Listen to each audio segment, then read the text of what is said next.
لا يدخل الجنہ ولد الزنا، حرام کی اولاد جنت میں داخل نہیں ہوگا۔ یہ وہ روایت ہے رسول اللہ صلی اللہ علیہ وسلم سے منسوب، سنن کبریٰ کے اندر بھی ہے، صحیح ابن حبان کے اندر بھی ہے۔ عبداللہ بن عمرو بن عاص اور ابو ہریرہ رضی اللہ تعالیٰ عنہما، ان سے یہ روایت آئی ہے۔ لیکن یہ وہ روایت رہی ہے کہ شروع سے جو محققین علماء کرام گزرے ہیں اس روایت کی سند پر اور اس روایت کے متن پر مختلف طرح کے اعتراضات کرتے ہوئے آئے اور کسی نے بھی قبول نہیں کیا۔ ہاں، محقق ناصر الدین البانی صاحب رحمۃ اللہ علیہ، ان کے حوالے سے یہ چیز کچھ مشہور کر دی گئی ہے کہ شاید انہوں نے اس حدیث کی، اس روایت کی تحسین کی ہے یا اس کی سند کو حسن قرار دیا ہے۔ تو میں یہ ذکر کر دیتا ہوں کہ یہ روایت بالکل صریح قرآن پاک کے مخالف ہونے کی بنیاد پر کسی بھی محقق عالم دین نے اس کو قبول نہیں کیا، اور خود ناصر الدین البانی صاحب رحمۃ اللہ علیہ انہوں نے بھی سلسلہ الضعیفہ کے اندر اس روایت کے متن پر اعتراضات کیے ہیں اور اس روایت کو ناقابل استدلال ٹھہرایا ہے۔ ان کی جانب سے یہ چیز مشہور ضرور ہے لیکن یہ بات ٹھیک نہیں ہے۔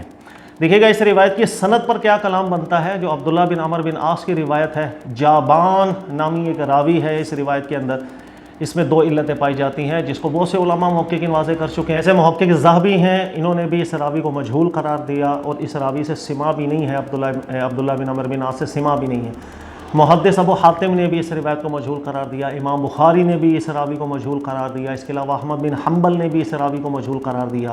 تو اس راوی میں بھی اعتراض رہا ہے اور متن میں بھی اعتراض رہا ہے۔ اچھا، اسی طرح محقق ناصر الدین البانی صاحب کو سلسلہ ضعیفہ کے اندر اگر آپ پڑھیں گے تو انہوں نے دو اعتراضات کیے ہیں۔ پہلا تو سند پر ہی اعتراض کیا کہ راوی مجہول اور راوی میں انقطاع کی وجہ سے اس کی سند ناقابل قبول ہے، لیکن متن پر اعتراض دو کیے ہیں، وہ غور سے سنیں۔ نمبر ایک، ناصر الدین البانی صاحب کے الفاظ ہیں، وہ ذکر کرتے ہیں وَالزِّيَادَةُ الَّتِي فِي آخِرِهِ مُنْكَرَةٌ لِأَنَّهَا بِظَاهِرِهَا تُخَالِفُ النُّصُوصَ الْقَاطِعَةَ۔ انہوں نے کہا یہ جو لفظ ہے کہ ولد الزنا جنت میں داخل نہیں ہوگا، یہ قرآن پاک کے صریح اور قطعی حکم کے خلاف جاتا ہے۔ اللہ نے قرآن میں فرمایا لا تزر وازرۃ وزر اخری، کہ کسی کے گناہ کا بوجھ کسی کے دوسرے کے اوپر نہیں ڈالا جائے گا۔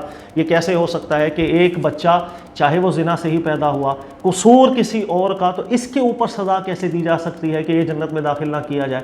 بلکہ جو تمام لوگوں کے لیے معیار ہے ایمان عمل صالح کا، اس کے لیے بھی وہی معیار ہوگا جنت میں داخل ہونے کے لیے، ایمان اور عمل صالح کا۔ لہذا قرآن کے قطعی حکم کے خلاف ٹھہرایا ہے ناصر الدین البانی صاحب نے سلسلہ ضعیفہ میں اس روایت کو۔ اس کے علاوہ دوسرا اعتراض انہوں نے یہ کیا کہ ہم دور کی بات، ام المومنین عائشہ صدیقہ رضی اللہ تعالیٰ عنہ سے بھی صحیح سند کے ساتھ مصنف عبد الرزاق میں مروی ہے، آپ کے پاس بھی آ کر کسی شخص نے یہ کہا کہ ولد الزنا جنت میں داخل نہیں ہوگا، تو براہ راست عائشہ صدیقہ ام المومنین نے رد کر دیا۔ انہوں نے کہا تیرا رب تو قرآن میں فرماتا ہے لا تزر وازرۃ وزر اخری، ایک کے گناہوں کا بوجھ کسی دوسرے کے اوپر نہیں ڈالا جائے گا۔ ولد الزنا نے کیا ایسا گناہ کیا جو اس کے والد کی سزا اس کے اوپر پڑے گی؟ تو براہ راست عائشہ صدیقہ رضی اللہ تعالیٰ عنہ نے بھی اس روایت کے متن کو قبول نہیں کیا تھا قرآن کے مخالف ہونے کی بنیاد پر۔ یہ دونوں باتیں ناصر الدین البانی صاحب نے ہی ذکر کی ہیں سلسلہ ضعیفہ کے اندر۔ اس کے علاوہ دیکھیے گا ملا علی قاری رحمۃ اللہ علیہ کو المصنوع کے اندر پڑھیں، لا اصل لہ کامنٹ کر کے گئے ہیں کہ اس کی کوئی اصل نہیں بنے گی۔ محدث ابن الجوزی نے الموضوعات کے اندر اس روایت کو موضوع قرار دیا، جھوٹی روایت قرار دیا کیونکہ قرآن پاک کے صریح خلاف تھی۔ محقق ابن حجر عسقلانی نے تخریج الکشاف کے اندر اس روایت کو بالکل ثابت نہیں رکھا۔ محدث ابن طاہر نے تذکرۃ الموضوعات کے اندر اس روایت کو ثابت نہیں رکھا۔ محدث ابن القیم نے المنار پڑھیں گے تو انہوں نے بھی اس روایت کو ثابت نہیں رکھا ہے۔ اس کے علاوہ موجودہ دور کے بڑے عالم دین حرم کے محمد بن صالح المنجی صاحب، ان کو فتاویٰ میں پڑھیں تو انہوں نے بھی ذکر کیا، میں الفاظ پڑھ دیتا ہوں، ان الحدیث معلول لا یصح، کہ یہ حدیث ناقابل قبول ہے، صحیح بھی نہیں ہے، وان کل طرق لا تخلو من ضعف ظاہر، یعنی یہ جتنے بھی طریق سے یہ روایت آئی ہے ان میں سے ایک بھی طریق اس قابل نہیں ہے کہ جس کو ہم صحیح قرار دے سکیں۔ آگے ذکر کرتے ہیں ولا یصح الاحتجاج بهذا الحدیث فی مثل هذا المسألہ الکبیرہ، یعنی کسی ایک مسلمان کو جائز نہیں ہے کہ اس روایت سے استدلال کرے اور کوئی نتیجہ نکالے، اس روایت کو رسول اللہ صلی اللہ علیہ وسلم کا مبارک نام لے کر بیان کرے، اتنے بڑے مسئلے پر اتنی کمزور دلیل سے استدلال کرنے کی کسی کو اجازت نہیں ہے۔ لہذا موجودہ دور کے بھی جو محققین ہیں جو حدیث کی سند متن میں گرفت رکھتے ہیں، اور اسی طرح ماضی کے علماء بھی کوئی بھی اس روایت کو قبول نہیں کر کے گئے ہیں۔ محدث ناصر الدین البانی صاحب کی طرف ایک جملہ منسوب کر دیتے ہیں، یہ ضرور ہے کہ ہم کئی دفعہ اسنادہ حسن، اسنادہ صحیح کو سمجھ جاتے ہیں، حدیث کی تصحیح کی ہے، یہ بالکل غلط ہوتا ہے۔ کسی روایت کی صرف سند کو اسنادہ حسن کہنا یہ ضروری نہیں ہوتا کہ اس کے متن کو بھی کوئی عالم دین صحیح قرار دے کے جا رہا ہے۔ یہی وجہ ہوتی ہے کہ ہم کئی دفعہ صرف ایک کامنٹ پڑھ کے لوگوں کے اندر حدیث بیان کر دیتے ہیں۔ ہم نے کسی ایپ سے کسی حدیث کو پڑھ لیا، اس کے نیچے بس ایک چھوٹا سا لکھا ہوا تھا کہ حدیث حسن ہے، اس بنیاد پر ہم حدیث آگے کوٹ کر دیتے ہیں، بھئی میں نے خود پڑھا یہ حدیث حسن ہے۔